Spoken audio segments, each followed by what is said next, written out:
This is Ashley from Up to Speed Compliance Partners. You might have heard something about a Tranche 2. There have been rumblings for a while, but now it's almost here.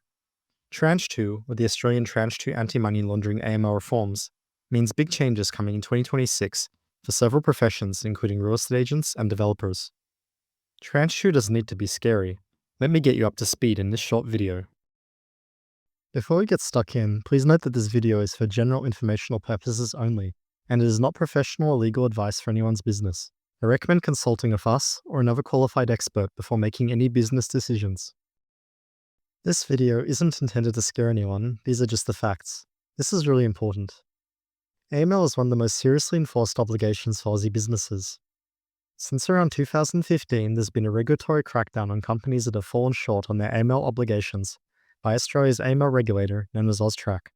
These have resulted in over $2.5 billion in penalties for companies of all sizes.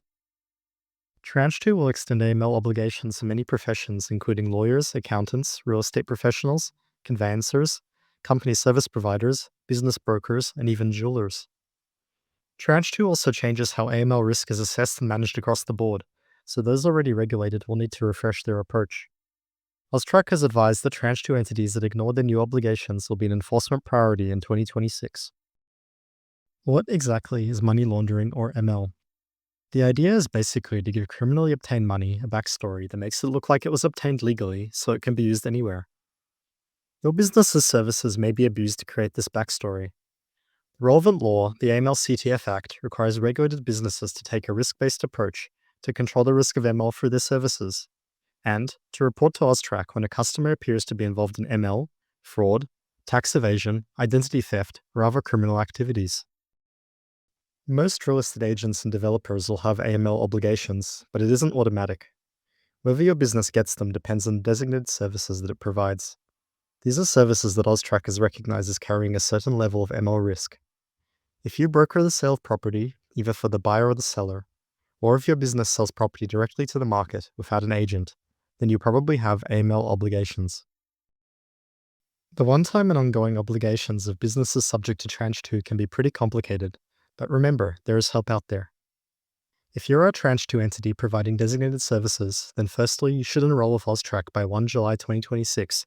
Registrations open 31 March 2026. By enrolling, your business becomes what AUSTRAC calls a reporting entity. Once enrolled, it's time for Step 2. Every reporting entity needs an AML officer, and they must be at the management level. That doesn't need to be the employee's primary or only duty, especially in the case of smaller businesses. As a third step, you need an AML-CTF risk assessment and program.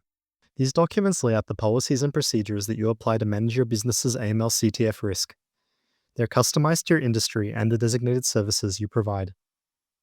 Fourth step, you must train your staff on your AML policies and make sure they absorb the training. Fifth step, you will need to undertake KYC/ICDD on your customers. That stands for Know Your Customer / Initial Customer Due Diligence. KYC is the better known terminology. Anyway, basically you should be comfortable with your customer's risk level before providing designated services. The sixth and last step is to report to AUSTRAC when a suspicious matter arises, such as when a customer appears to be involved in fraud or ML. Real estate agents and developers have an exclusive right to rely on the Initial Customer Due Diligence, ICDD, also known as KYC, performed by others in a property sale transaction, such as the lawyer or conveyancer. They still have a responsibility to ensure ICDD was properly carried out and must receive the ID information. Delayed ICDD is another exclusive for agents and developers carrying out property sale transactions. Basically, ICDD can be delayed until just before settlement. A report in the media suggested that even if the customer refuses to complete ICDD, it may still be possible to complete the transaction, but you must submit a suspicious matter report to AUSTRAC. Please confirm this applies before proceeding. If the new AML obligations aren't enough, they also come with obligations under the Privacy Act. AML reporting entities have privacy obligations when they provide designated services. This is even if the business is below the usual $3 million turnover threshold for the Privacy Act to apply. Your business will have to comply with the 13 Australian Privacy Principles or APPs in relation to the customer's personal information and sensitive information. There are similarities between the treatment of AML and privacy, with privacy also using risk assessments and a privacy policy that resembles an AML program. Thanks for spending this time on our introduction to Tranche 2. Reach out to up-to-speed compliance partners if you want help with your AML or privacy obligations. We have a strong compliance background, including Austrac experience, and we'll be delighted to help you. Check out our website, uptospeed.net.au. Like and subscribe to our channel for more updates, and have a great day.